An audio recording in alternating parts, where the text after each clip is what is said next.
Here's a name for you. Paddy the Baddy. Now, I've been in 3 fights, 3 makeup sessions, and 3 fights with Paddy the Baddy. I've never met the young man. That's a little bit weird, isn't it? But he's respectful enough that he hears what I say. And he's been respectful enough to respond. So we've had a little bit of a back and forth. Now, that's old news. I don't come at Paddy anymore like I used to come at Paddy. When Paddy won the fight in England after losing a loved one, I look at Paddy very different.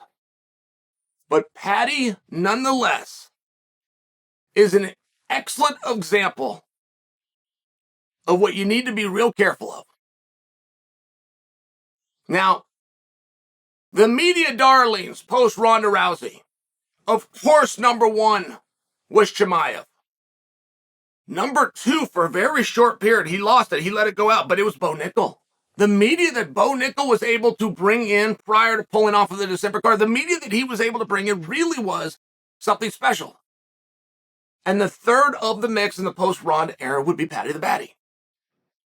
Now, word gets out that Paddy the Baddy is charging for interviews. Now, where that becomes a problem is there's nobody that's good enough to do it on their own.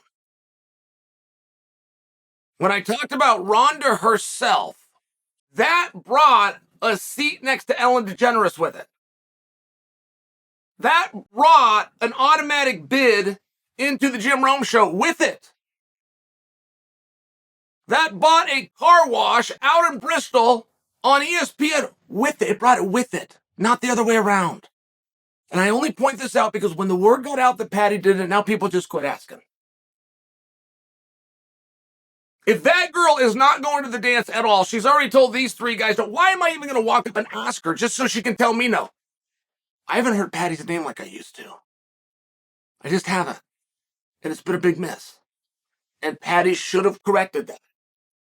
And he went out and he was doing his own podcast, but very quickly, he should have understood, just by the numbers, that wasn't his forte.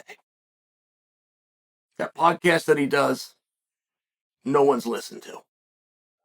So this is where you need the media to keep speaking about you, which is why you can't be a dick to them in the very first place. You go pick on a little guy from New York. You think that that guy in New York doesn't have a text thread with every media out there? You don't think he belongs to a WhatsApp? You don't think he's got a Telegram? Where in one message he can say, this guy did this to me, and all of them quit talking about him. I mean, is that really what you think? Because I'll tell you another thing about Paddy the Baddy. He had one of the great minds in sports, Dave Portnoy, one of the truly great minds in sport, go out and speak about him.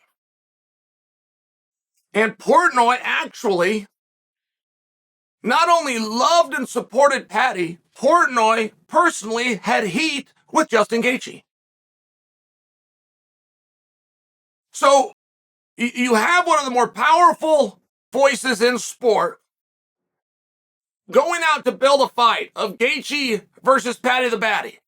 Now, this couldn't come at a better time, but you're coming off of a very controversial decision with an even more controversial post-fight promo. They took the cage to your town, and they didn't book you. Not only did they not book you anywhere on the card, they didn't book you opposite Justin Gaethje, which was co-signed by the president of Barstool Sports. That's weird. That's weird, and that's a big miss. And it's not as though the world just thinks that Justin Gaethje is something so damn special that he can't deal with Paddy the Baddy. Justin Gaethje is a 2-1 dog right now to a guy named Fitzayev. The world apparently doesn't think all that highly of Justin Gaethje anymore. And I only tell you that because some of you say, well, it's a big mismatch. Can't put Paddy the Baddy against Justin Gaethje. Why could I not? Can't remember the last time one of those guys won in the UFC. I mean, I truly can't, right? I have better things to do, but I can't remember what it was. And I also can't remember the time the other guy ever lost in the UFC. I mean, I'm racking my brain, but what do you mean I can't put those guys together? They're not a feature match. They're not a title match. They're not even number 1 contenders match. They're just a match. Since when is anything so lopsided that I can't just put together a match? But they didn't do it. Paddy the Baddy's not on the card. There was a rumor that came out. Right? There was a rumor that came out. It circled in somewhere between people wanting to call him Paddy the Baddy. I mean, that was another thing I personally tried to help with. Stop with the weight. It's weird. It's not cool and it's weird. You people that are talking about how many donuts can Paddy eat, you're not cool people. That topic is not cool. That topic has got to go. Goodbye. But when they pulled Paddy out of the media, I mean, he's gone. Oh, I mean, without a trace, he has been gone. So whatever he did to the media that does have that discord and sent the word, it might be more than we know. It might be a little more than a young guy getting ahead of himself and thinking that his words get paid for. It might be more than that. I don't know what it was. I wasn't told. I will share with you. I wasn't on the Discord. I don't know. But I do know they're going to his hometown. I do know nobody's talked about him. I do know that an opponent that would have been a dream match for him, because it's the match that Portnoy wanted, is going to be on the card. That guy is coming to his hometown and taking the spotlight, and not him. And I haven't even heard that Paddy's going to be in the crowd that night. I would trust Paddy that Baddy's going to be there, but if he is there, what's he doing? Is he there to call for the winner? Is he there to call for the loser? You think the winner's too good for him, even though the guy's a 2-1 dog? Okay, can he have the loser? Should he have one of them? Should he not be in the conversation?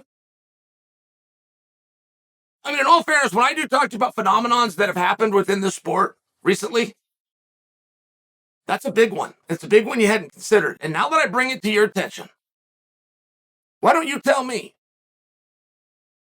where is Paddy the Baddy?